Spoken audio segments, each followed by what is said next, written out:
എന്നെ ഇഷ്ടപ്പെടാത്തവരുണ്ട്, എന്നെ ഇഷ്ടപ്പെടാത്ത ഇഷ്ടം പോലെ വരുന്നുണ്ട്. എന്റെ അടുത്ത് ഓപ്പൺ ആയിട്ട് പറഞ്ഞിട്ടുണ്ട്, നീ കാണിച്ച എനിക്ക് ഇഷ്ടപ്പെട്ടില്ല. ഓ ആണല്ലേ, ഓക്കെ. അപ്പൊ ഞാനത് ആലോചിച്ചിട്ട് ആ പറയുന്ന കാര്യം എല്ലാവരും ഹാപ്പി ആക്കി നമുക്കൊന്നും ലൈഫിൽ ചെയ്യാൻ പറ്റില്ല. നമ്മൾ ചെയ്യുന്ന കാര്യത്തിന് ഒരു 90 പേര് സപ്പോർട്ട് ചെയ്താലും ഒരു 10% സപ്പോർട്ട്, അമ്മയെ തല്ലിയാലും 2 പക്ഷം പറയുന്ന ആൾക്കാരാണ്. അതെ, അത് നമ്മുടെ റിയാലിറ്റി. അല്ലെങ്കിൽ നമ്മൾ എന്ത് വെച്ചെന്ന് വെച്ചാൽ നമ്മൾ പീപ്പിൾ പ്ലീസർ ആയി പോകും.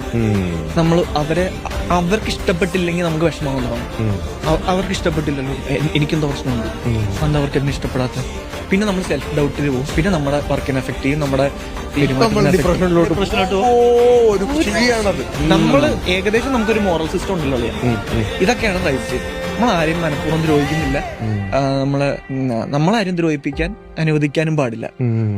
ആ ഒരു ന്യൂട്രൽ പരിപാടിയിൽ പോയി കഴിഞ്ഞാൽ അതിലുണ്ടാവുന്ന ശത്രുക്കളും വരട്ടെ, അതിലുണ്ടാവുന്ന നേട്ടങ്ങളും വരട്ടെ.